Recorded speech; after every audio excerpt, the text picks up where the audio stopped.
Guys around the world, welcome back to another installment of the Guy Stuff podcast. We have an exciting one for you today. I'm going to let my brother John, all the way from the other side of the world, at the northernmost tip of Thailand, introduce our very special guest today. All right. So all y'all listeners, all four of y'all listeners know that, we ain't the brightest, lights in the bunch. You know what I'm saying? So today we are reaching. Don't even get the metaphor right. Exactly. Right? I can't even get that out. Right. And so today we are reaching really high above our pay grade and bringing in. Exactly. We're punching way up there. We have Dr. Louis Marco on Markos. I'm sorry. I mispronounced your name right off the first bat. There we go. He is the resident humanities professor and English professor at Houston Baptist University. He is a Tolkien and Lewis scholar. He's a Bible scholar. He's an apologist. He is the man when it comes to anything literature and a biblical scholar. And so we are just thankful to have him on. Our nerd senses are tingling today there because we get to talk about Tolkien with a Tolkien scholar. And we're going to talk about some other things there too, but we're just so excited. And we thank you so much, Dr. Markos, for coming on and hanging out. Thanks for having me on. It's time to go to Middle Earth. Exactly. Strap in on this one.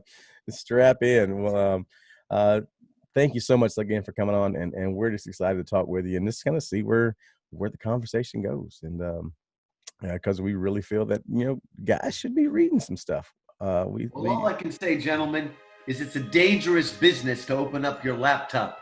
You step into cyberspace, and if you don't keep your feet, there's no knowing where you might be swept off to. So let's see where we get swept off to today. That is a fact. That's why we have filters. Exactly. That's why Covenant Eyes works really well. So look, there's so much awesomeness there to jump into, but I have to tell you this one little fun tidbit. I have an 18-year-old daughter and a 22-year-old son who have been raised on this rich lore of Tolkien and Lewis both. And I was, I took my PJs off and put on clothes and came to the study, and my daughter was like, you're dressed. Why are you dressed? I said, John and I get to interview one of the world's foremost Lewis and Tolkien scholars. And she said, that's a thing? Oh, why you going dog our guest like that? Why you should be like, well, that leads me to a question. How does one become so like how I've been thinking about this all day. I was like, how do you do that? How do you get to be that when you grow up? Because that's cool. Well, first of all, I'm 56. So when I was in grad school almost 30 years ago, nobody took classes in Lewis and Tolkien, right? So most of it I just had to learn on my own.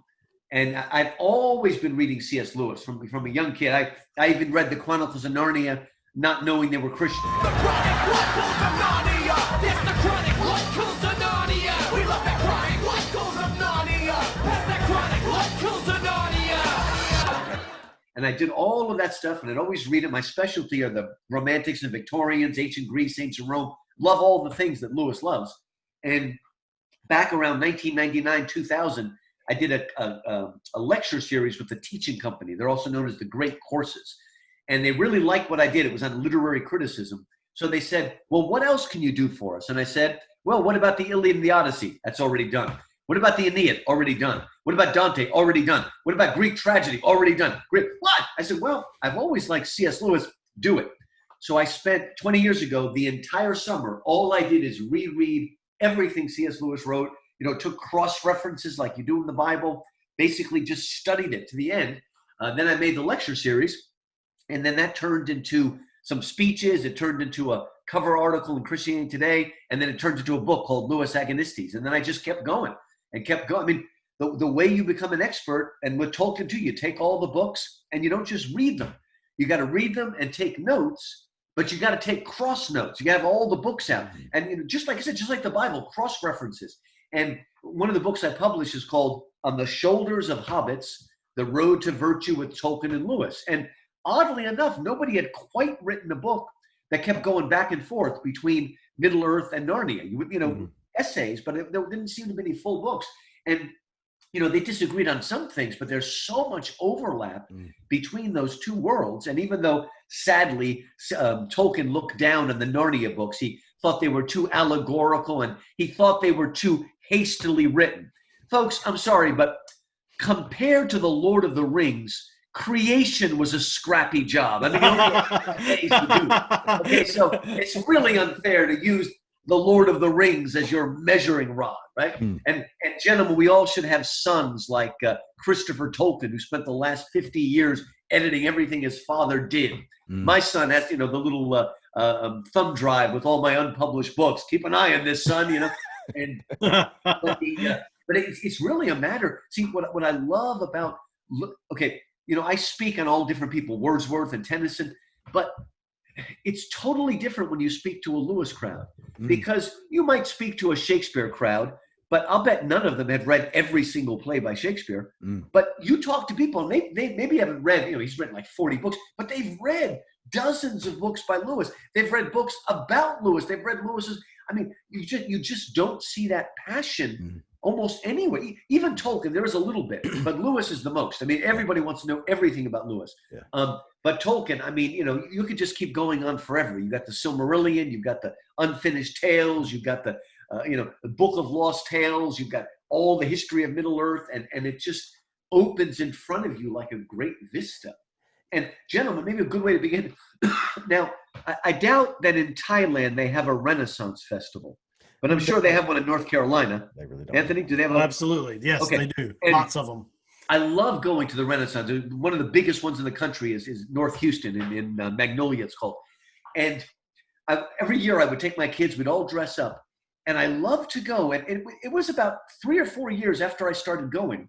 I looked around and I realized, you know, most of the people that I'm at this fair with, we would disagree about almost everything. Politics, religion, family, sexuality. We would disagree about everything.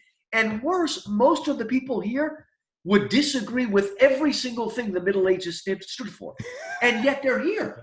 Because, you know, Narnia and Middle Earth are medieval places. All that's good about the Middle Ages. And I think, especially as Americans, we yearn for a kind of hierarchy, the idea of a king, the idea of knowing who you are and your mission and your purpose, being part of a band of brothers.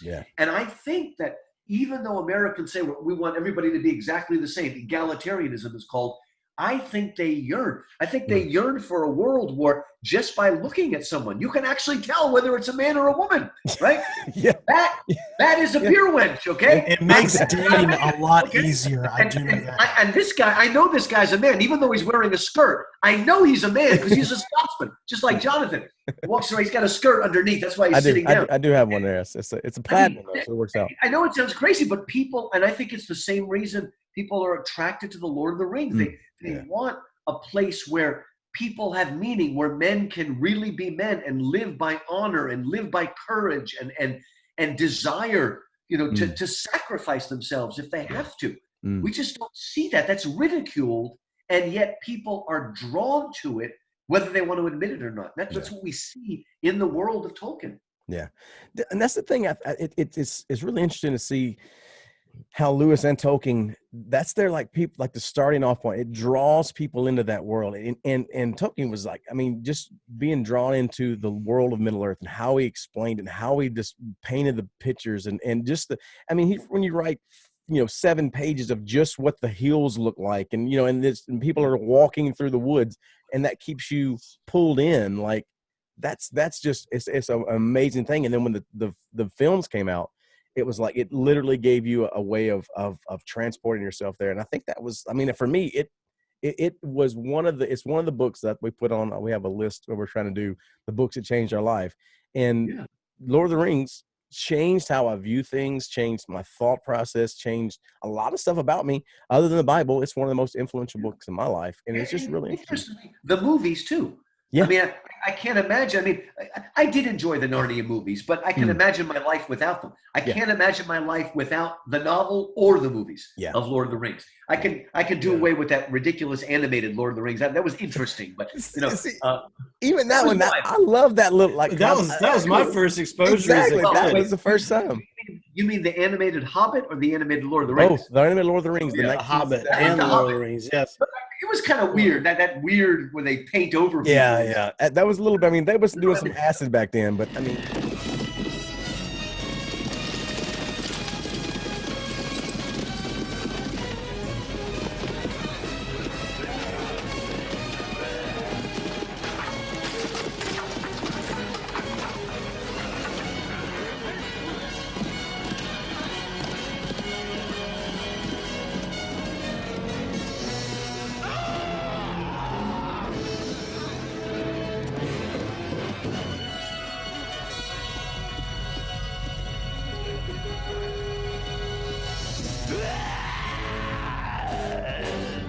I mean, but I think so. I think in fact, not even I didn't even see the little cartoon first. The elementary school that I went to, this is taking it back now. We had these little books, and you would go sit in this little cubicle type thing, and you put the headphones on, and you put the record on. And you start the record, and it would every time it would get to the end of the page, it would beep, and you turn the page, and the record would read the story to you. That's how I was introduced to The Hobbit. Yeah. That's dating myself. John's like, I have no idea what you're talking about. No, man, I had to read my kids and I, we talk to each other in terms of Lord of the Rings, both the novel and the film. I mean, we drive around on long car trips, and I'm actually quizzing them on the Lord of the Rings. My poor kids, I subjected them to a long car trip where we listened to the entire Silmarillion read out loud by that guy. It was in Martin something. And after it was all done, my son just like, names, Anway, Olway. My children. I took my kids. My kids were born. My daughter was maybe 5 or 6 when when Fellowship came out. She was about 7 when Two Towers came out. And of course I took her. And I remember all the way back home in the car, my little daughter, I think it was 6 actually, kept saying, Gollum, the ring. It is precious. That's all he wants. It's just precious. I've warped her for life. But exactly. It's great. You changed it. I said a dozen times now, I have my students over, family over, and we do a Lord of the Rings marathon. Watch all 3 extended edition, of course. Exactly. People ask me, are you going to use the extended edition? What kind of question is there? Exactly. There is only the extended edition. It's a nonsense question. You can't. What I want like a complete, like no edited, like just minimal editing. Yeah. Everything put in, not like extended edition, like a 7-hour, each movie 7 hours. I would just sit and watch it. There was talk about a super extended Return of the King, but it never came out. Well, you got it. That's it. We make our own Lembas bread when we do it. Oh, I can see it now. The way to do it. Hey, I got you beat. My son plays the trumpet, and he's got a ram's horn, and he hides it. Every time there's new people, and as soon as the horn of Rohan is blown, he pulls that thing and blows it out, and all of the students go wild. That's awesome. So we got surround sound going there. That's awesome. You blow that horn. That's thinking awesome. And my daughter will wear her Galadriel, her Arwen even song, even awesome. Star. She'll be wearing. See, like we all, like I said, our nerd senses are tingling, man. I'm telling you, like there's the book, the audio book that come out. Back in like the 80s, it was read by Rob Inglis. Rob Inglis, amazing. I love that one. Like everybody hates on that one. That is my. I can listen to that. I listen to it literally every night going to sleep. Just this, like I love. Like probably twice a year. I'll just listen to the whole series. The man does 15 or 20 different voices. He sings in all the voices. It's unbelievable how he remembers. Yeah. When Mr. Bilbo Baggins of Bag End announced that he would shortly be celebrating his 111st birthday with a party of special magnificence. Yeah. But you also need to see the BBC did a 13-part radio play version, which is amazing. I have that one too. It's wonderful to listen to because Frodo is actually voiced by Ian Holm, who's the guy who was Bilbo in the movie, and he just died, by the way. Yeah, Ian Holm. And but it's great. I love watching it all again and again. We listen. Driving all over the place and listening to that. It's because they're really. I mean, you know, I've probably seen 4,000 film. I teach film too. I love film, but there's nothing that you can just keep doing a marathon over and over and over again, and you do it, and it's a religious experience by the end. And God forbid people know the movie doesn't end until they finish singing the song "Into the West." Yeah, if anybody leaves, they're in trouble. Oh, and my daughter already knows that at my funeral she's going to sing "Into the West" because she's That's what I'm talking about. That's what I'm talking about. That song Doesn't that song make you cry? Yes. It makes, every time I live, I'm like, and it's always okay. I'm always crying that song, man. It's the most sad, like melancholy, but just beautiful. Oh, it just makes me. Any lyrics that amazing. What's the guy that did the music? Howard Shore. Howard Shore. Go on IMDb and look up Howard Shore. He has done 30, 40 movies, and you'll recognize at least 20 movies, but you won't remember the music. I mean, it's not bad, but you don't. And then all of a sudden, this Wagnerian thing comes out. I mean, they're good. They're always serviceable, but nothing that you listen to again and again and again and again. Amazing. Everything came out well in that. I tell you the another song in there, the one where Pippin is singing in the hall of Denethor, and he's singing, and I was like, oh, that's the actual actor saying it too. Yeah, Billy Boyd. And then when he ends by biting into that cherry tomato or whatever. That's like the spittle. Oh, it's just disgusting. But I love that. That's like I will sing that song like to my kids when we're going to sleep and things like that. I love that. It's just so much good music. And it's behind the world ahead, and there are many paths to tread through shadow to the edge of night, until the stars are all alight. Mist and shadow, cloud and shade, all shall fade, all shall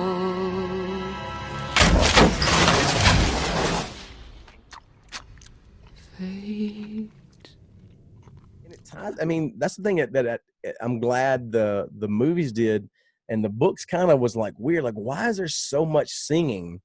That's true, yeah. In the Lord of the Rings book, like, why did Tolkien put that much thought into song and poems? And I was just something that always, even as I'm listening, I'm like, there's a lot of singing, like almost unnecessarily singing. It's like a musical. Like, this is the first especially thing. since half the poetry in the Hobbit is some of the worst poetry ever written, and then and you know, I love Tolkien, but he could be a curmudgeon, and Tolkien would always get mad when people depicted elves as like little fairies dancing around, and I said, so Tolkien, you mean like the elves in the Hobbit? Is that what you mean? Singing the worst doggerel outside of Rivendell? It's unbelievable how bad it is.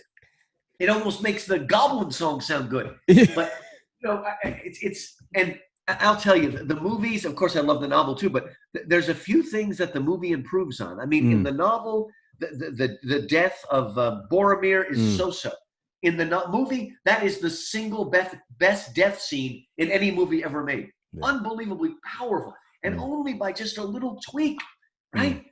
When he says to him, "I will not let the White City fall, or our people perish."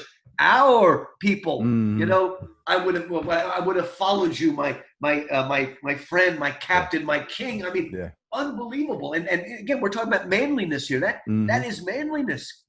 And they give him this sword there, right, so he can die with it, so he can go to Valhalla or whatever. But I mean, it's so important to have that as a model, that this is not something to be ridiculed. That men take these things seriously. Where Theoden has been set free and he's come back, and suddenly the Rohirrim realize he's himself again. And one of them says, "Lord, command me." Right? I mean, that is his. So it's not that every one of us necessarily has to be a king. We're also ready to serve a true king. Yeah. Give me an order. Give me a command. We will work together. It's so funny because, again, we normally think of, girls as being the more sociable ones and they're not so rowdy and stuff. But you know what's funny? That may be true. But you guys are married. You cannot systematize women. Like you can't get women to all do the same thing. But you can do that with men. Yeah. I mean, it's what's funny. Forget about it. I mean, you might as well try to herd cats as herd women and get them all to be the same.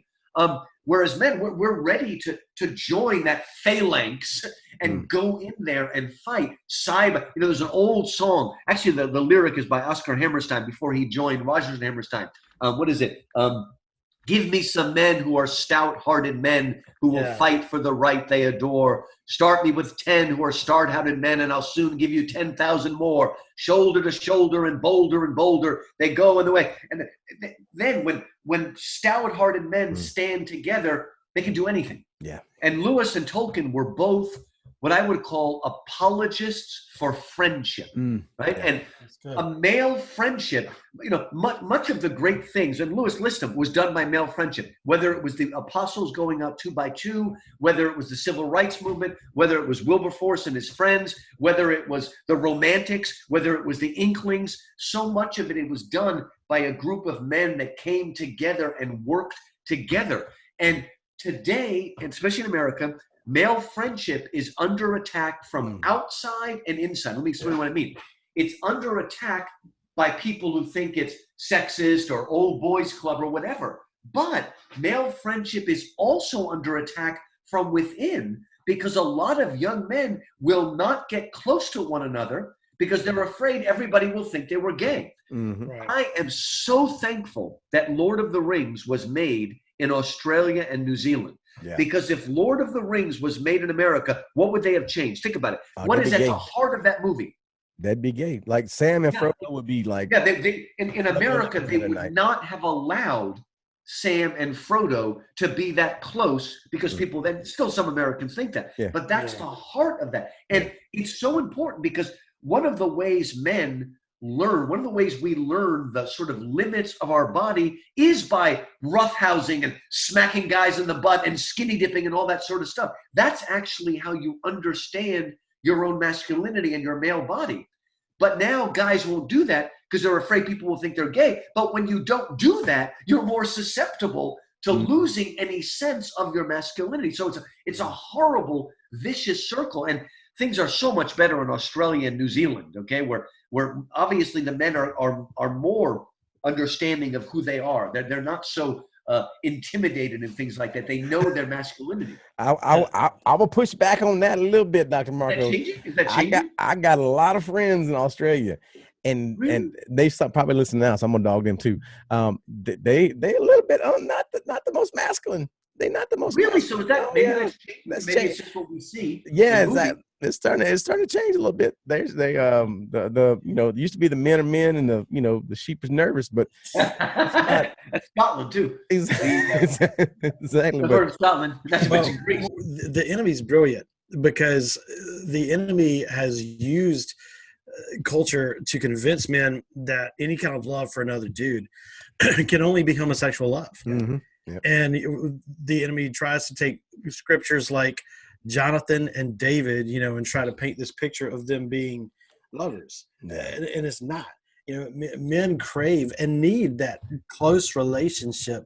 And it's why so many men struggle with the things they struggle with because they don't have that camaraderie. And we talk about it a lot on the podcast. And I think that's why we're drawn to things like Tolkien, like Lewis.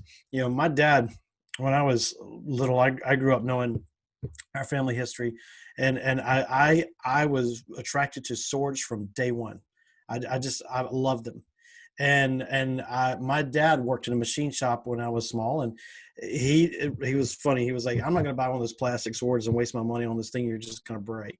So he went into his machine shop and he made me a metal sword, and he didn't put an edge on it, but it was like a third grade, second grade kid. I was running around with the woods with a metal sword, which I still have to this day. And, men crave that, that whole world. And I think that what just pulls us into Tolkien and Lewis's writing so much, and is just like what you said a minute ago, that loss of that companionship, that loss of that brotherhood, that loss of a clear-cut fight. I told my wife the other day, this is what I was trying to get to a while ago before I had internet issues. Friday was a really rough day for me. We own several businesses. It was a really rough day. And we're standing in the dining room, and I said to her, I said something like, you know, I feel like I was born to charge shield walls. And I live in a time when, you know, there's really, you know, the closest thing I can get to that is arguing with underwriting. You know, so you're Don Quixote, man. You're a knight in the wrong place, man. You're a knight in the wrong place. And that's one thing. Like I'm gonna geek out a little more here. I used to be, when I lived in North Carolina, I was part of a group called the SCA, the Society for Creative Anachronisms. Oh, good. He was a LARPer. It was not. You the one that reenact battles and stuff? Yeah. So what we did was so the SCA is like you literally recreate the medieval and Renaissance time period, and you have to do it. Period. So you have to you fight. You make your own armor. You go in and you have literal battles, and you have shield walls, and you become a lord, and there's kingdoms. All the world's actually broken up into kingdoms, and there's kings and queens over those things. But it was one of the things that I loved about it was that ability to have that fight, that draw back to the good things of the medieval and the Renaissance, the romanticized versions of it. And it was really entertaining. It was really fulfilling. We really loved it. And God moved us on from there. But it was one of the things that, you know, it gave you that sense of wanting to serve and wanting to be a part of a group, a team, wanting to be a part of something that's fighting a battle, you know, fighting the good fight, you kind of thing. So pins in place. Here we go.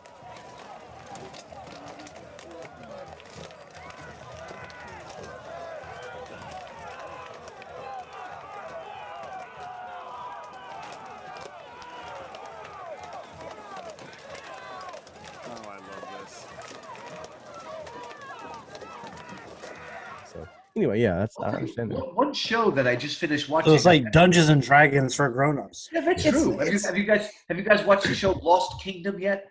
During the time of Alfred the Great, it's on Netflix. Last Kingdom. I'm sorry, Last Kingdom.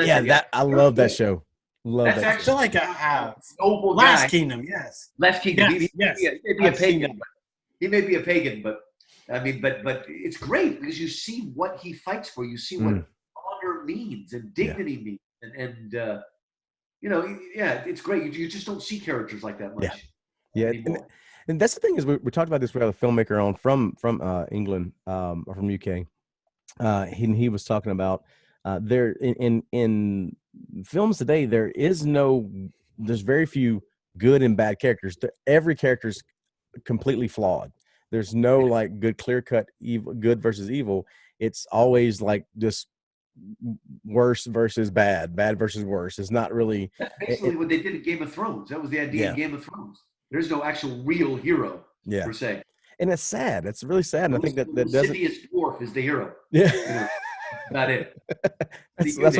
That's what we call Anthony, the lascivious dwarf. That's My secret's out. that's his call sign. Lascivious dwarf, come here. Dang it, man! You weren't supposed to tell. I mean, it's out there now. But we need. I mean, you know, we're here mourning over the death of the Boy Scouts. The Boy Scouts. My son was an Eagle Scout. The Boy Scouts. It was the last institution in our country that encouraged boys to be boys. Yeah. No toxic masculinity. Encourage boys. And here is. Let me just show you the real hypocrisy and hatred of masculinity. One of the greatest movements, and it kind of died, was Promise Keepers. And what's amazing about it is probably the group of people that love Promise Keepers the most were wives.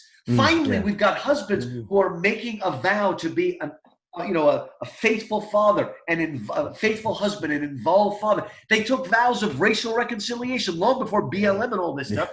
And yet, every time they met, the feminist groups picketed them, even though this is what American women have been, the real ones, not the few fringe people, but what the real women have wanted, and they picketed it every time. Yeah. Unbelievable. Even Well, it looks like they got their way. Yeah. They get. I mean, I don't know if it'll revive itself, but I haven't heard from it in a while. Yeah. I know they're actually working on reviving it. There was a thing that occurred this summer. It's needed. You guys saw but with I don't Gillette. know a lot. Forget about buying Gillette razors anymore. Oh, It's about yeah. masculinity. I mean, unbelievable. Yeah, I could never afford Gillette razors anyway. we got the equate single yeah. Whatever the Dollar Tree sells, man. That's what you can't get Gillette at the Dollar Tree. That's why I have a beard. I'm just too poor to buy razors. This is actually even really before my time. It's really my father's time. Back in the 40s and 50s, when kids went to the movies, Saturday afternoon or Saturday morning, they would have a movie, but they would always have serials, right? And they would have people like Roy Rogers and others and cowboys and stuff. But they would always live by a code. They would encourage the boys to live by this code. And that's what boys need and what men need. Yeah. And if they don't, they're just going to, cave into whatever's around them. Exactly. And they lose their sense of honor and dignity and whatnot. And I think we need that. I mean, heck, I just saw the newest Terminator just came out on Amazon Prime. It's like none of these are sequels. They're all remakes of the same movie over and over again. But now even Arnold Schwarzenegger has become emasculated by the end. He's like this married robot, and it's like, what the heck? And do anybody believe these women? I mean, is this what women want? This is their role model? Yeah. I mean, and I hate when they keep, there's no good roles for women. I mean, go back to the 30s and 40s. Watch the roles that Katharine Hepburn played. Oh, my goodness. And see, here, when they make the female characters like men, it's either a fantasy or that it's not real. But in the old, what they call screwball comedies, when it comes to talking, the women can beat us out when it comes to relationship. And so those were much stronger female characters because they were actually female characters. They weren't men with breasts. Yeah, exactly. And so just again and again, how many movies can we see where it's basically a male movie and they just put women in there instead? Yeah, that's the thing that drove me crazy about the new Star Wars. Like, let's just flip it all over in his head and go, all right, we're going to be, this is the story of Rey. And you're like, what? Like, how is this? Why do we have to? I'm still trying to decide if I'm going to acknowledge that exists. That's not powerful. Although it is funny, sometimes it slips through. Like maybe your kids have watched the live action Aladdin, okay? Yeah. And the girl they got to play Jasmine was good. They gave her an annoying feminist song, but when it got to the point where she really spoke up, if you watch that scene, what she does is uses her feminine insight and she... As a man, I know you to be both loyal and just. But now you have to choose. Duty isn't always honor. Our greatest challenge isn't speaking up against our enemies, but defying those whose approval we seek the most. Jafar is not worthy of your admiration nor your sacrifice. I wish nothing but glory for the kingdom of Agrabah. No. You seek glory for yourself, and you would win it off the backs of my people. Hakim, these men... They will follow where you lead, but it's up to you.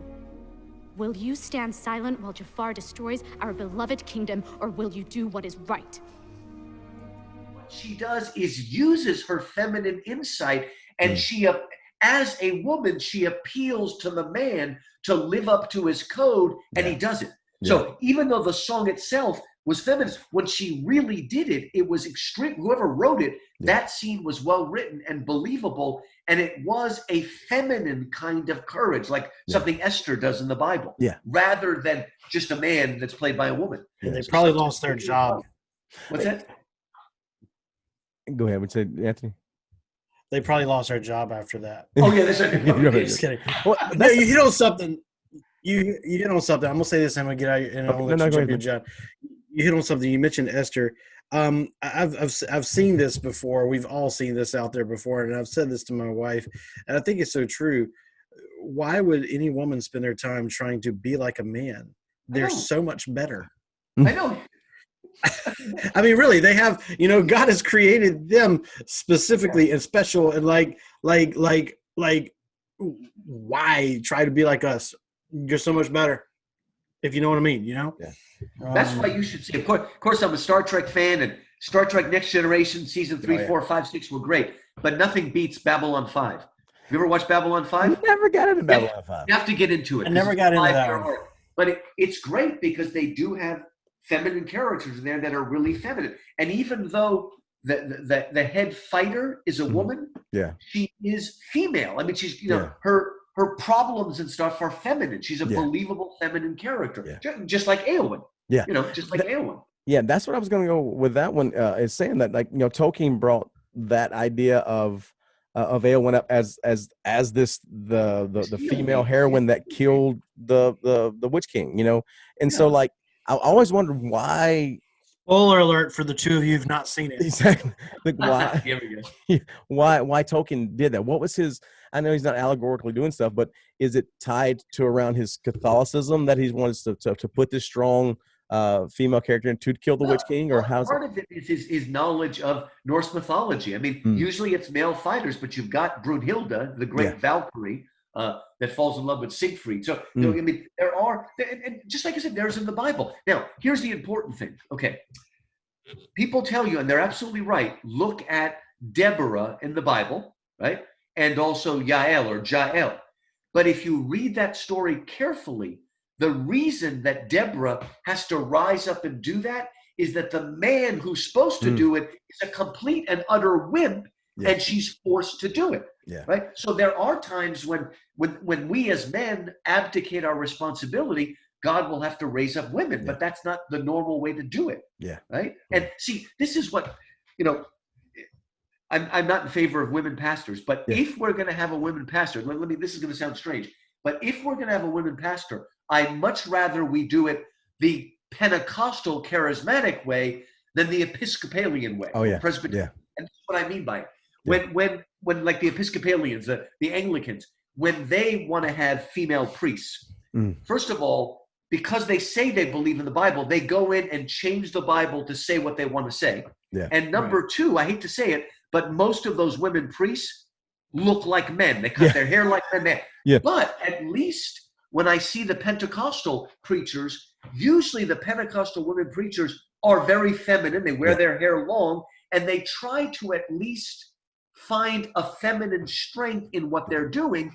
And also, they don't feel like they have to go and change the Bible. They just say, well, God is doing something special right now. He called me. I need to fulfill my calling. Yeah. But they're not trying to change society and make the Bible say what it doesn't. So I prefer it. I'm not a charismatic, but it's like, okay. Like I said, most of the charismatic preachers are very feminine. And they're not. Are you sure? Because I think you'd fit in with them really well.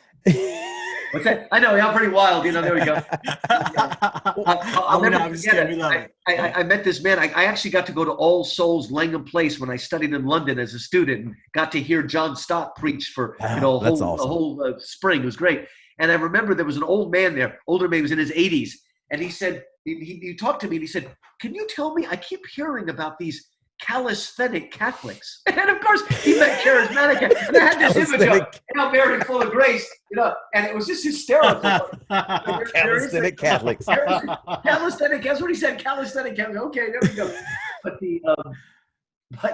like I said, just generally speaking, in the charismatic side, even though they've had feminine leadership, it is feminine. They're not trying to overthrow society and the family and all that sort of stuff. Yeah, so that's there's a difference there. Yeah, that's the thing I see too. Like, and you kind of inevitably see it when a church starts to promote female pastors as from a biblical or change the biblical text or whatever, or to make it say something else. Inevitably, it goes down the path of liberalism, of completism, and eventually you're going to have, like you see it in the United Methodists, you see it in all this, and Episcopalians, is you're starting to have homosexual pastors, you're starting to have, all these things that it just walks down the line. It doesn't stop. Exactly. Sooner or later, once you make it, that's why one of my crusades has always been, and I get in trouble, and sometimes I don't get invited, but I refuse to accept any of these gender-neutral Bible translations. Heck yeah. Emasculated, they did it to the hymns. I mean, they've even done some translations. Like you can see translations of Germans now, and then Germans use the word man every other word if you read Bonhoeffer, but they've emasculated. And I said, once you feel legitimately that you can go in the Bible and change every single use of he or man or mankind, what's next? Do you change Romans 1 so it's not about gays anymore? I mean, you get rid of the answer is yes. What's that? The answer is yes. That's exactly what they do. Yeah, you just keep going down and down and down and down, and oh my gosh, and the way they change the hymns and all that sort. But I mean, this is a sort of test case. Yeah. Once we allow them to do that to the Bible, what's next? And you notice they're sneaky. I'm not aware of any gender-neutral Bible translation that has Jesus say, "If anyone is in Christ, he or she is a new creature." Now, I think the reason they don't do that is not just because it's ungainly. Then the cat would be out of the bag. Then it would be obvious that you changed it. But if you use they, or you use second person you, or whatever, or we, then nobody realizes that you're actually changing 1,000 verses in the Bible. And when even the NIV cat, that was it. Now it's the ESV I use, or NASB. There's still some good ones. But even the NIV caved in. Yeah. And they were actually dishonest about it. Really? They didn't tell people what they were doing, and they still called it the NIV. And they went in and they told people, "Give us your old Bibles, and we'll give you new ones." I mean, it was actually insidious. Wow. What they did is that's why we refer to it as the nearly inspired version. I grew up with the NIV. That was my Bible. I loved it, right? And they started, because I do ESL too. They started with an ESL Bible version that was neutered. They thought they'd sneak it by. People caught them. They changed it. Wow. Then they said, okay, we'll make the TNIV, today's NIV. And they neutered that. Wow. And there was an uproar. And one of the greatest success for conservatives is they actually discontinued the TNIV. That must have cost them a fortune. Wow. Must have cost them a fortune. But then what they did is they went ahead and came out with a new NIV, still the name, 2011, and it's not 100% neutered. It's about 90%. We'll wait for the next iteration. But I don't want any percentage. You know what I'm saying? Yeah, we good. We all right. We good. We good. That's why we KJV only. That's the only. There we go. That's the inspired text right there. The NASB is still good, and the ESV is good, but mostly even the Baptist one, the Holman Christian Standard Bible is on its way down. Yeah. They changed it again, and then pretty soon it's going to be emasculated too. So there's not many left. You have the King James, NASB, and the RSV was good, Revised Standard Version. And even the super liberals who came out with the NRSV, at least you can still get the RSV. Really, yeah. But you can't get the old NIV. Yeah. Wow, that's crazy. I didn't realize that. And when you go on Bible Gateway, you can get every single translation, but not the old NIV. You can only get the NIV 2011, so you can't get it. So it's sad. I mean, So then would you say is the most? I don't know if accurate is the word I'm looking for, but honest maybe. Which one would you? I mean, right. I mean, as far as the new ones, all you've got is the ESV. But I still think, I mean, I don't know Hebrew, but I do know Greek, and the NASB is an excellent translation and see, you need to understand one of the reasons NASB and KJV sound a little weird is because that they follow the Greek syntax. That's why it sounds kind of odd. Yeah. Because it follows that syntax. Yeah. But the I'm so glad. There was a lot of fight to try to make people update the NASB, but they said no. They held the line. So we should support them more. I'm pretty impressed. That's the ESV has done a good job, and the ESV has also been honest. For instance, if any man is in Christ, he's a new creation. Really, it is a little more accurate to say if anyone is in Christ, because that really is the Greek word. But you have to say he, not they. Yeah. And that's what the NIV's done. They just said, forget about grammar. If anyone is in Christ, they are a new creation. And you realize it changes it. Behold, I stand at the door and knock. If anybody opens, I will come in and sup with them.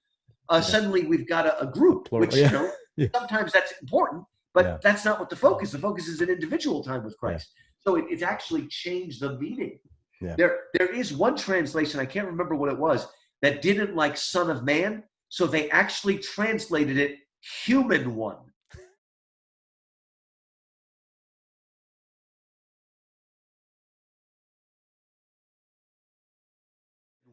Sounds like something out of Star Trek. Oh, Human One, we have come to investigate your account. That's what it says, Human One. That's got to be the message.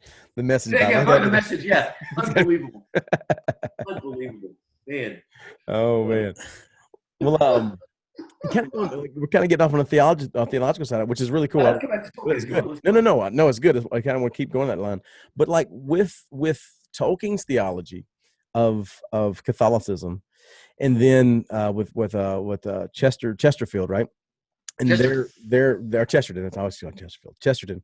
They're united theology, and then you have Lewis coming. Oh, I'm sorry. Chesterton, Tolkien, and Lewis. Lewis. Yeah, those three. Yeah, those three. Ones that helped convert Lewis. The three amigos. The three amigos.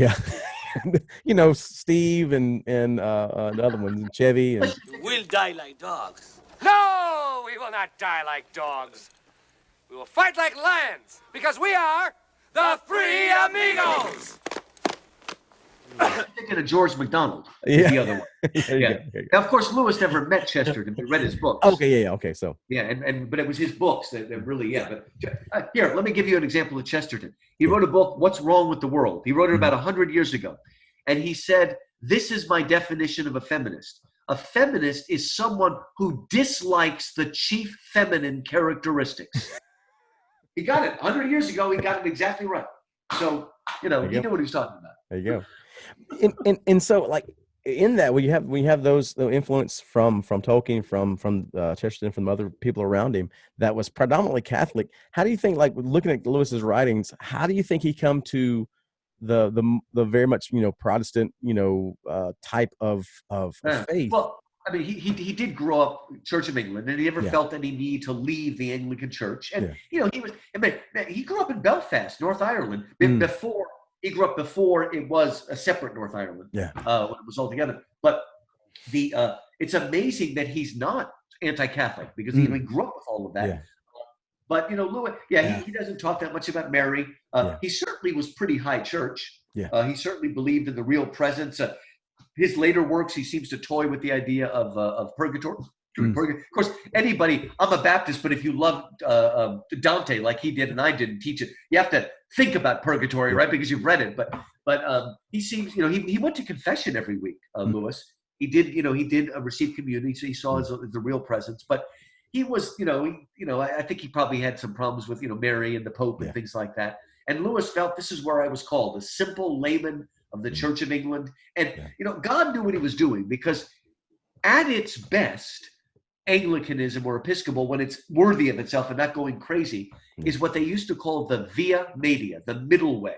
So it's got the biblicism of the Presbyterians, but it's got the higher liturgy and sacramentalism of the Catholics. And in that sense, and, I got to tell you, gentlemen, I grew up Greek Orthodox, and I was saved in the Orthodox Church, but when I went to Colgate University, I became part of the InterVarsity Christian Fellowship.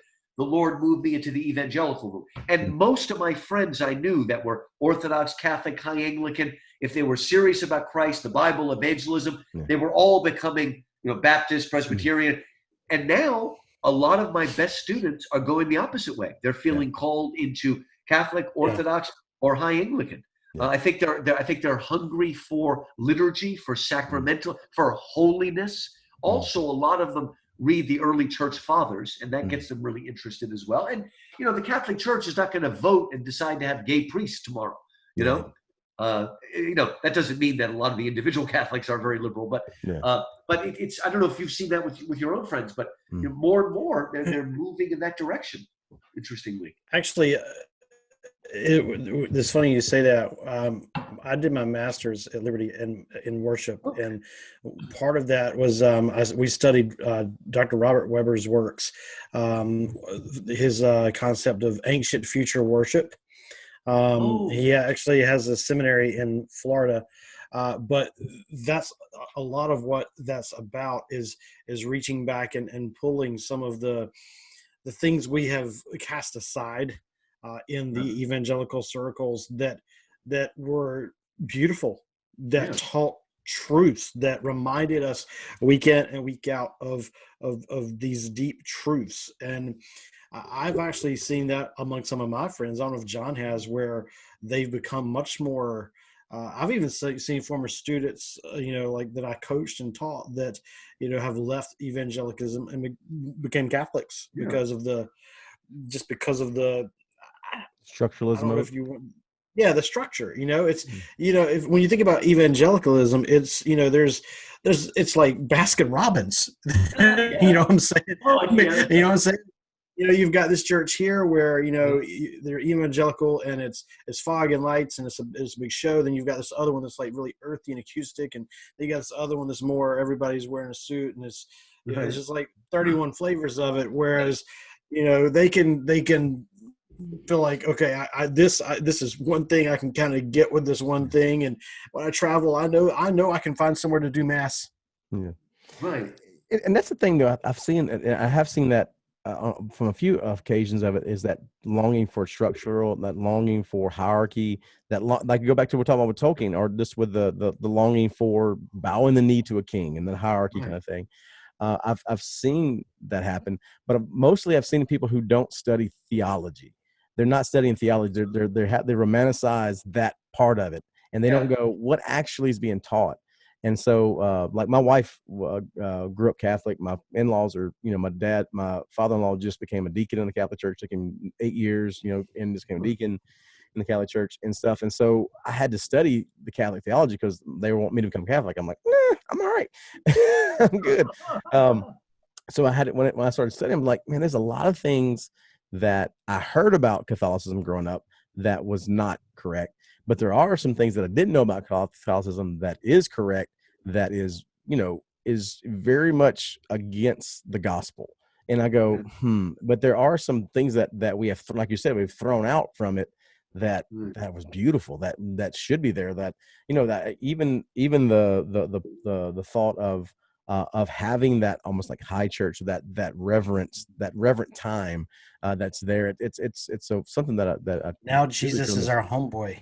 Yeah, exactly. Yeah. Exactly. Well, one of my colleagues likes the Anglican Church because every Anglican all over the world is praying out of the same Book of Common Prayer on Sunday. Yeah. Stuff. I remember he said he heard that. Yeah. But it's again, I mean, we've just caved in too much. We've lost a sense of sacred space, a sense of holiness. Lewis loved the word the numinous. That's that's when you come into the presence of him and you want to cry and laugh at the same time. And Lewis says it again, the first time the kids see Aslan, they never realize something could be beautiful and terrible at the same time. Yeah. Right? And we've lost that sense of awe. The real meaning of the word awful, full of awe. Yeah, we've lost that sense. And I think, again, people see that in and that was, I did enjoy the Narnia movies, but I don't feel like they really caught the power of Aslan. I love Liam Neeson. He's a great actor, but his voice was just too soft. It didn't have that gravitas. I mean, I felt more numinous in the presence of Ian McKellen as Gandalf. Yeah, exactly. Yeah. And, I just wish they'd have gotten all the way through the series to the last battle. I know. We're still waiting. The last pages of the last battle. Oh, those are great. Life-changing. They really are. It's the only children's novel in history where the children learn that they're dead. Yay! Unbelievable. It's great, but that's exactly what happened. It's like Lost for kids. There we go. Exactly. Well, I have two nieces that I'm real close to. They're both grown now and have kids. But when my one niece was like, I think probably 14, we were staying with them, and I had been kind of telling her and her sister for years, coaching them through reading the Chronicles of Narnia, and I told her, she told me she was reading the last battle, and I said, you cannot read the last page until we come see you. You have to promise me. You have to promise me. And so she promised, and I got there, and she we were doing something. She came upstairs and said, "Hey, Uncle Anthony, I'm last pages of the book." And I was like, "Oh, yes." I was like, "All right, sit on the couch." And she sat on the couch, and I just got in the chair and just sat and watched and let her read. And she got to the last part, and she closed the book, and she looked up at me, and the tears were just streaming out her face. I was like, "Yes, that's what I was talking about. That's what I was talking about." So you guys out there who've never read the entire series, look, you've got to read that whole series. You just talking about the ending, man. Why are you gonna read the whole series, man? You talking about I didn't tell them what happened. I just said I'd make them cry. And by the way, let me go back to this Catholic thing for just a second. I tell my Catholic friends, because I do have some Catholic friends, that I am jealous of them in this one thing. They can go and sit in a little closet and tell a man their problems all for free. We evangelicals got to pay for that crap. I also told them, that there's just more magic in the Catholic Church than my Baptist church. And this is how I explain it. If you go to a Catholic church on Sunday and attend the Mass, they begin with, bread and wine. And during the Mass, it's mystically transformed into the body and blood of Christ. At my Baptist church, we also begin with bread and wine, but the bread stays bread and the wine is mystically transformed into grape. So there's a lot less magic there, folks. What I love is the sound of the little plastic cups going back all over the church. And they never tell us the sound of Baptist communion. Nobody comes around. What am I supposed to do? Where do I put it? Put it in a little hole. Just hold Have you ever done pop-top communion? What's that? Do you know what I'm talking about? Have you ever done pop-top communion? What kind of crazy? It's a thing. Yes, it's a thing. It looks like a little. It looks like a little creamer cup, except it's got the grape juice in it, and the wafer's on top. And you pop that, and you take the wafer, and then you pop the other thing. And you take that, we have to do it because of away on the way out. Because of COVID. They've been doing that lately. Oh man, everybody done lost their mind. They done lost. And do you know that Welch's grape juice was actually invented for Baptists to have communion without alcohol? Really? I don't like the dipping of about bread. It was during Prohibition and stuff. Because so grape juice is an invention, that kind of Welch's grape juice. So it's still the fruit of the vine. That's hilarious. I didn't know that. Learn something new every day. Learn something new every day. By the way, you're talking about Tolkien. Remember that Tolkien may be an absolute purist, but he's willing to cheat. For instance, potatoes and tobacco don't grow in England. And they weren't after the New Era. And the other thing is, did you ever think about Mordor? Yeah. Mountains do not grow that way, okay? Mountains do not grow around like that, okay? That just doesn't happen. I'm sorry whether, and anyway, Middle Earth is supposed to be the Earth anyway, so he actually gets a few things wrong. Yeah. But he needed his, he needed his own creative liberties, as it were. Yeah, that's true. And you got to have your potatoes. Taters. Potatoes. I think I know where you're going, John. Go ahead. I think I know where you're going with this question. I'm just thinking it's like through Tolkien's thought of how the Middle Earth's laid out. Like I just want to smoke it. Yeah, I mean that's another thing too. Like the love of the halfling's leaf has slowed your mind. But I do respect that. I do respect Tolkien. Like everybody in Lord of the Rings smoke. I love cigars. And they smoked pot. I love pipe. I love it, man. I don't love pot. I don't smoke pot. But he do be buying tobacco from some little Thai farmer that we don't know what. It's tobacco. It's a bag of tobacco. Anyway, that's why I'm reformed. I'm a reformed Southern Baptist. There we go. Cigars. I can smoke cigars and stuff. Not to make So if I become reformed like you, I can smoke cigars and drink ale. Is that how that works? Exactly. Nobody's gonna mess with you then. You're like, oh, I'm reformed. I can do that. That's why you want to be a Presbyterian minister, right? Exactly. If you're a Catholic, no sex but all the wine you want. Exactly. You're a Baptist, no wine but all the sex. But if they can have it all right there. So I tell you, I was going to RCIA class for my wife. Where's it at? Presbyterian church is near you. I was doing RCIA classes with my wife back when they were trying to get me to be Catholic. I was like, let me go hear from the horse's mouth. So I did 6 months of training with her every week at the Catholic church. And I went in, and the one thing that shocked me, it was the craziest thing in the world. It was one day after the meeting and stuff in the class. The priest comes walking in. He's smoking a Black and Mild, and he's got a beer in his hand. And I was like, wait, it's like, this is, I understand, I know y'all, but it just looked weird. And then I worked for a Presbyterian. I worked for the First Presbyterian Church in Jackson at a Christian camp they owned for a few years, and they would have the Presbyterian pastor conference there, and you have R.C. Sproul would come and Ligon Duncan and all those guys would come over. And man, I was on the maintenance crew. So after the conference, we had to go in and pick up stuff and, clean up stuff. And it'd be like Scotch bottles everywhere and cigar wrappers everywhere. Like a Stones concert. It was like, I was like, Presbyterians don't have a party. Had to do a pastor conference. This is the new thing. Even the new Baptists who get together and drink wine and smoke cigars. Yeah. Exactly, yes. Man. They're just being tokenish. They're just like, they love tokens. Yeah. It's great. And we've tried to romanticize Lewis as if he only smoked a pipe or cigar, but he actually smoked at least a pack of cigarettes a day. Too much. It wasn't just cigars.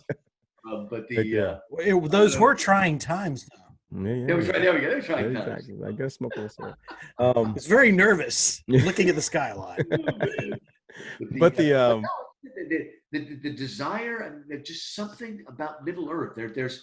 That's why, again, it's not Tolkien's fault that the Hobbit movies aren't as good, because the Hobbit is not an epic. Yeah. Okay. Right. They tried their best. Yeah. Right. But there's life and death is not an issue in the Hobbit, and it wasn't meant to be. It's a kid's book. Yeah. The stakes are just not high enough. Yeah. But in the Lord of the Rings, everything is an issue right then and there. And everything has to come into the right place. And, wow. That's the thing I really liked. I did like that the Hobbit did. I mean, it was a good prequel. Like, it actually, it was, like I said, the stakes were low, but even in this low stakes environment, the thing that's going to change the course of all history is found there. The ring is there. Right. Is start bringing it, and so you go, it's kind of was for me an interesting tie-in, interesting going that even some of the most not mundane, but the low stakes kind of thing can affect the rest of the world, and so it was really interesting, and I did love the epicness of the Lord of the Rings in the sense of there was so much going on, and there were so many different moving parts, and I always wondered how much Gandalf played in all of that, like how much was his. I mean, he was the moving shaker. We know that he was fighting the necromancer. He was together with the White Council. That's when he disappeared. And so all of that stuff is happening. Yeah. And even that meeting in the second movie, meeting between Gandalf and Thorin Oakenshield, that actually is mentioned in one of the appendices. Really? I know my father came to see you before the Battle of Moria. What did you say to him? I urged him to march upon Erebor, to rally the 7 armies of the dwarves, to destroy the dragon and take back the Lonely Mountain. Of Lord of the Rings. See, because somehow when Peter Jackson bought the rights to Lord of the Rings, he got the Hobbit thrown in. Oh, wow. And so that's why he was able to beef up the Hobbit with stuff from the appendices of, but he wasn't allowed to use anything from Silmarillion. Oh, wow. But, if you go back and read Hobbit carefully, there are some references to the Silmarillion.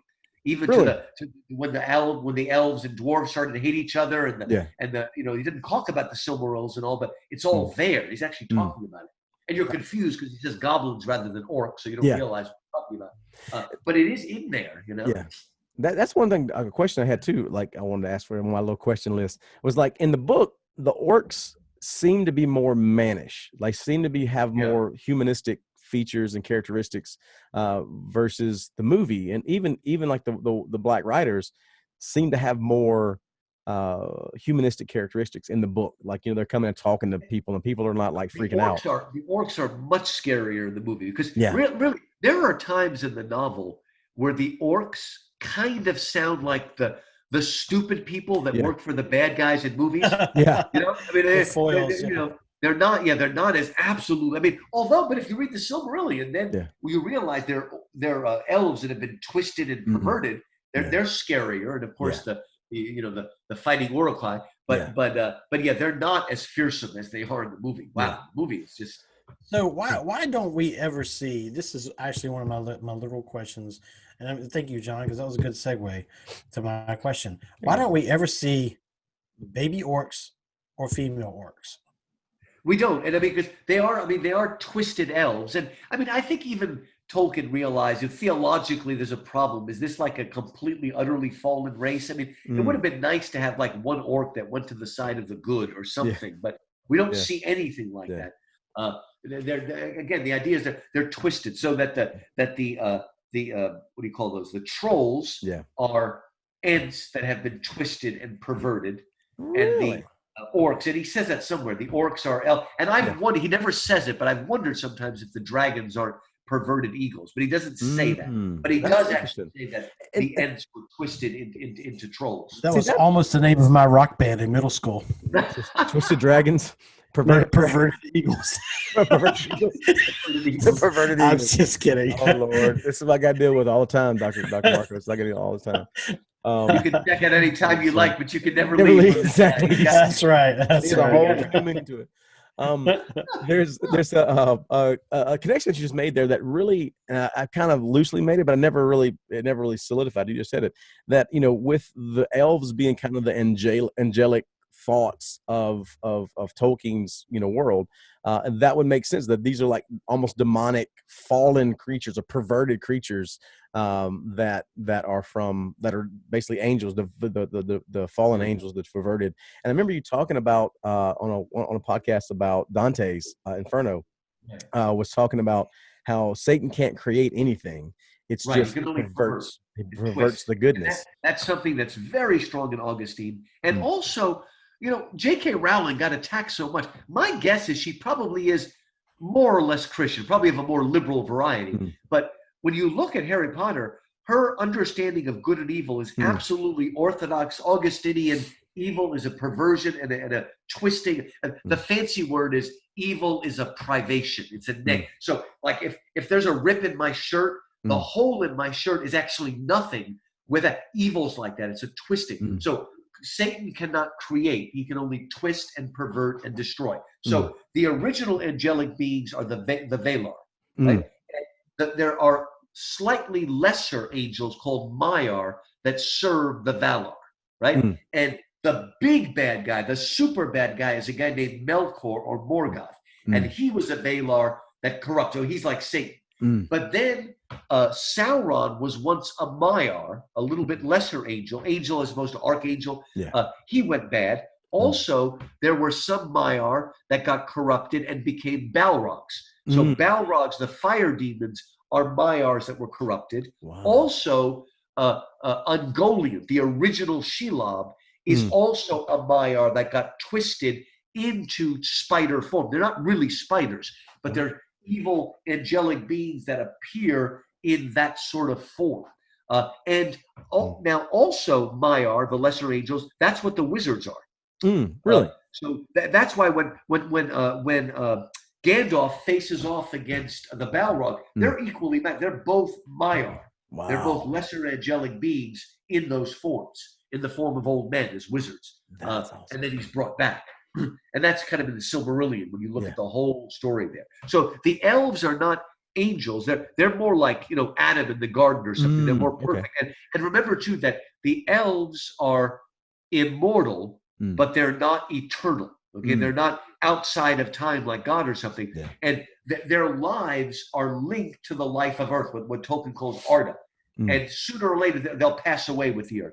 They're forever tied to and that's why they're always sad and melancholy, the elves. And they're basically useless in terms of advice and almost anything else, actually. I will not tell you because all advice is vain. Well, thanks. Why did I come here? Amazing. I climbed the mountain to see the guru, and he's got nothing to say. I really don't know. I cannot tell you either way, Frodo. Okay. Thanks, buddy. Appreciate it. You hit on something there. Two things. One, I want to ask you about. I've been just doing a little bit of prep for this sit down with you. I was looking at some things about the wizards, and if I'm understanding you and what I heard in that particular breakdown, Gandalf really, that's just a form he takes. That's not really what he looks like.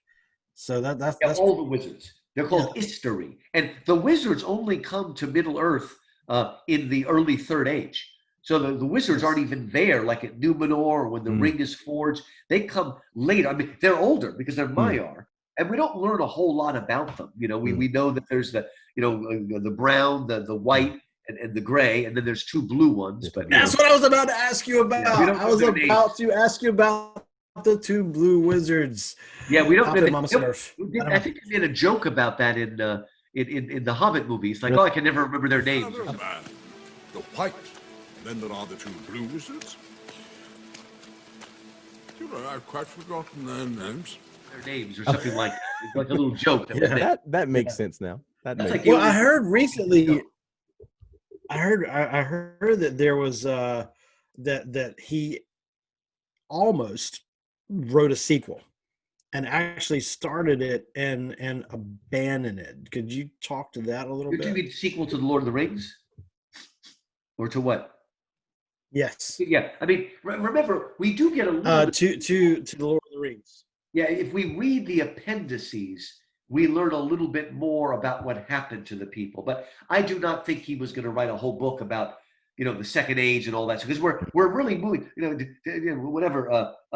Now begins the time of the king. May they be blessed. I mean, it's the time for men now. And I think it's kind of neat because, you know, Middle Earth is the earth, right? But it's before God. It's not only before Christ. It's before God even revealed himself to Abraham. And since ages seem to be about 3,000 years, that puts the end of the Third Age and the beginning of the Second Age at about 6,000 BC, which is that sort of, you know, creation at 4004 BC. So we're getting everything that's sort of pre-biblical, pre-Abrahamic, you know, when the world was different. The world used to be a flat until it got broken, and now it's a circle, and now we can never get back to the west. You know, we can never find the straight path that will take us back to Valinor. And Lewis and Tolkien tried all different methods and all, but I mean, like I said, if you read the appendices, you'll see that most of the fellowship ends up going to the west anyway. Eventually, it's kind of funny. One by one, they all head off there, and Sam gets. They come into America. Yeah, and they're coming to America, into the west. You know. Yeah, that's the thing. Is also right. Neil Diamond. Exactly. Everybody's like, oh, you can only, you know, this the undying land. Nobody can get there. But if you just had a connection with the ring somehow, you can jump in. Yeah, like, ring bearer or something. It's, you can come too. Why not? You saw it one time. Come on in. I know a guy who knows a guy. That's right. Yeah. Exactly. So, but we're talking about, like, you know, we're talking about Tolkien and talking about Lewis and their especially Lewis's influence by the classical writings and those kind of things. You wrote a new book that's called Myth to Fact. Myth Made Fact. Yeah, Myth Made Fact. There you go. Myth Made Fact: Reading Greek and Roman mythology through Christian eyes. Awesome. And the title, comes from Lewis and Tolkien. I'm sure, you know, most people today know that Lewis was an atheist before he became a Christian, but he didn't go directly from one to the other. That's the story of Lee Strobel, of Chuck Colson, of Josh McDowell. But Lewis spent about 1.5 years as a theist, a believer in God, before he came to believe that Jesus was the Son of God. And what was holding him back? Well, you know, gentlemen, you know, almost anybody that's an apologist today, Lewis is their hero. But I get to have Lewis as a double role model because I'm an English professor like he was, and I love mythology and I teach mythology. And Lewis was a big fan of a book called The Golden Bough by Sir James Frazer. That's not the guy in the Outlander series, but Sir James Frazer, and he was a sort of comparative anthropologist. He studied all the different things, and he looked for repeated characters, what we call archetypes. And he discovered an archetype known as the Corn King or the Corn God. And across cultures, there's this story of sort of a god or demigod that comes to the earth, you know, dies or some kind of violence, and then he rises again. Not a literal resurrection, but more like a seasonal thing. Life, death, and rebirth. And in Egypt, he's called Osiris, and in Greece, he's called Adonis or Bacchus, and in the Babylonians call him Tammuz, and the Norsemen call him Balder, and the Persians call him Mithras. Right? He appears everywhere. And now this guy was writing in the Victorian age, so he didn't come out and say it, but basically he believed that Jesus was just the Hebrew version of the Corn King myth, right? And Lewis said, what's that got to do with me? This rabbi that died 2,000, what has it got to do with it? And then one day, Lewis and Tolkien and another guy named Hugo Dyson, they were walking. Have you guys made it to Oxford, Magdalen College? No. Oh, you got to go, man. Magdalen College, they've obviously taken they've actually learned from Americans because they charge you to actually walk onto their campus. But anyway, they've got this beautiful walk called Addison's Walk on the grounds of Magdalen College, this tree-laned walk. And as they walked around and around late into the night, they were discussing this very issue. And finally, Tolkien turned to Lewis and said, Jack, that was his nickname, Jack, did you ever think maybe the reason that Jesus sounds so much like a myth is because he's the myth that came true, the myth that was made fact? And that completely galvanized, within a week, Lewis had become a believer. He started to realize that, see, gentlemen, there's a difference between data and the interpretation of data. The best example of this is if you went to a public school like I did and you took social studies, right? Because nobody's taught history in public school in a long, long time. They teach social studies, which is really anthropology and sociology in disguise. And they probably had you read the Epic of Gilgamesh, which is worth reading, of course. And there's a flood story in there. And if your teacher was typical, it's like, children, we now know that every ancient culture had a flood story. Therefore, children, the Bible's obviously a myth. And I remember thinking, even at a young age, wait a minute, there's another way to read that data, you know? If everybody, that maybe there was a flood, right? And maybe only in the Bible did it retain historical value. Okay, the fact that everybody has this desire for this archetype, well, if we're all created in the image of the same God, maybe God has put in all of us a desire. And now, the ancient Greeks didn't know about sin because they didn't have a holy God, but they understood taboo. They understood certain sins that brought ritual uncleanness. That's what the Oedipus story is about. And they understood the need for this. And many of their stories are very, very violent and bloody, but they understood this. Doesn't it make sense that when God actually effects his salvation, he'll do it in a way that will not only fulfill the Old Testament law and prophets, but will fulfill all the highest yearnings of the pagan people. So he's, if Jesus came into the world and he spoke to the Jews, but the other 99% of the human population said, duh, what's that? Then it would be like a foreign God invaded the world. But no, in fact, Jesus brings to fulfillment all the yearnings and desires of the pagan people. So what my book is about, I take 50 myths and I retell them and I analyze them. What real goodness, truth, and beauty is in here? And I dig into it and I look at them on their own terms, but let's look at them from Christian terms too. And see, when I say that Christians can learn from pagan classics, I don't just mean a fun sermon illustration. I mean we can learn real, actual wisdom because God speaks to all people, not perfectly. Thank God we have the Bible as a measure to measure this. But God does speak through these things. And so, and those pagans were readily converted in the early church. And so, and then I've got a lot of other, study questions. So you could use it like if you had if you were a teacher or a homeschooler or at a Bible study or a reading group, lots of scripture verses to open it up and all. But I felt there was a need to reclaim these stories. Many years ago, I did a book called From Achilles to Christ, Why Christians Should Read the Pagan Classics. And that goes through the Iliad, the Odyssey, the Aeneid, and the Greek tragedies. But I said, let's go to the real source. The real raw material are the myths. Let's go to those stories that are told again and again and again. And people love them. Young people love them, You tell a myth and the audience immediately perks up their ears. Wait a minute, I want to hear a story and I want to be part of that story. And so it's the same joy people have when they read The Lord of the Rings. I'm part of a sacred drama where there's real consequences, really history is meaningful, right?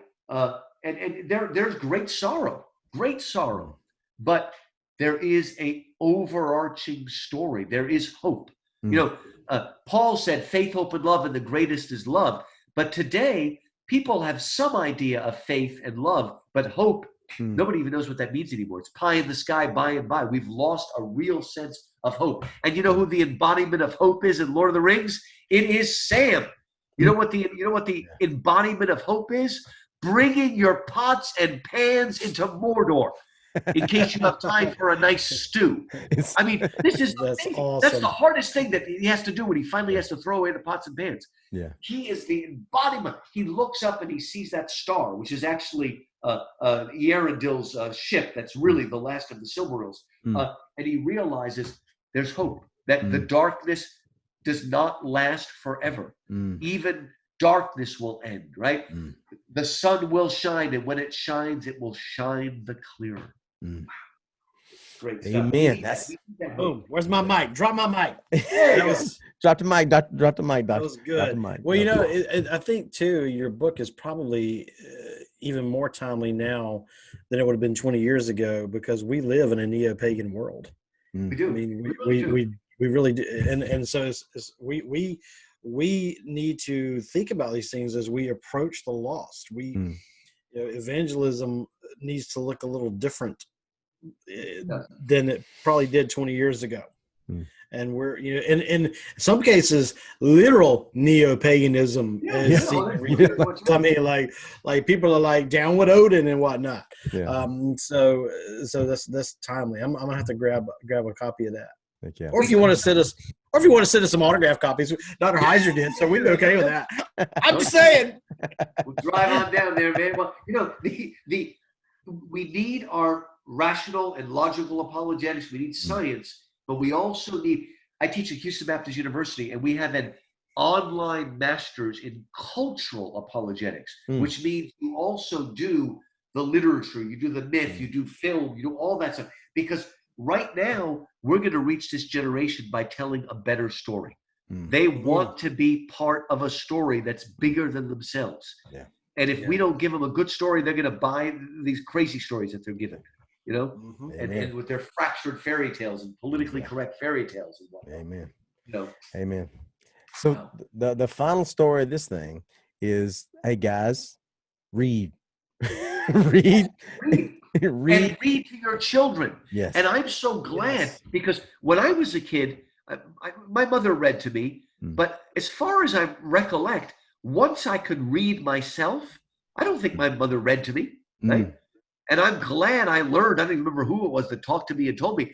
And I'm glad that I started to read to them. And have you actually read The Lord of the Rings to your kids, the whole thing? Not the whole thing. We've gotten part of it. I used to read Narnia to my kids.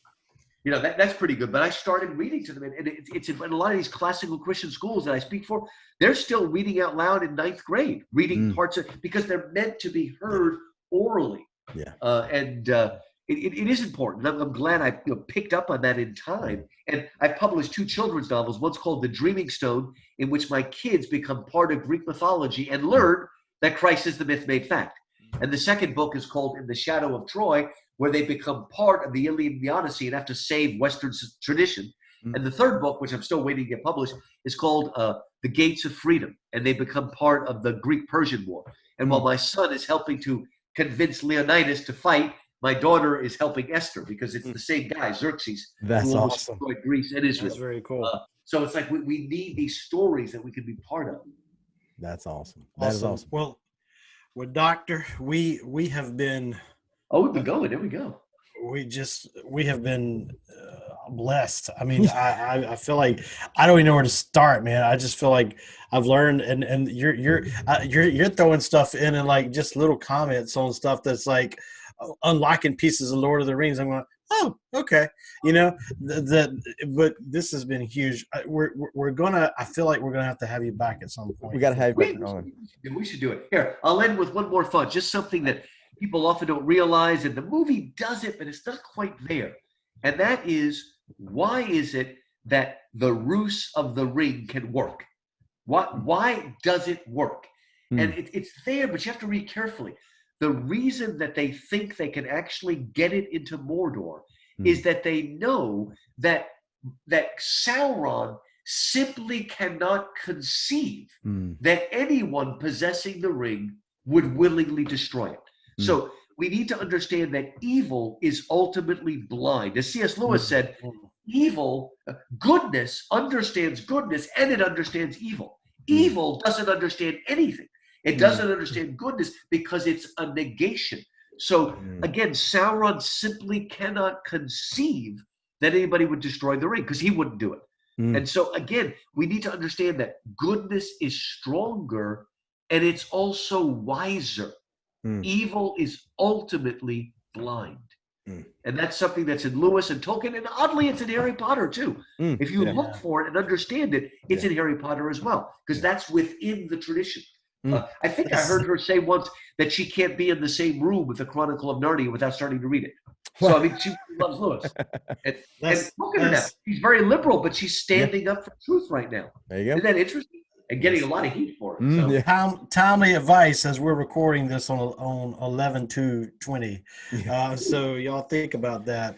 But guys, thanks for being with us, and thank you, Dr. Markos, for being with us. We've been blessed to have you, and we will see you and hear you and all that stuff on the next. Maybe I won't lag. Who knows? Maybe we'll see on the next Guy Stuff podcast. Peace.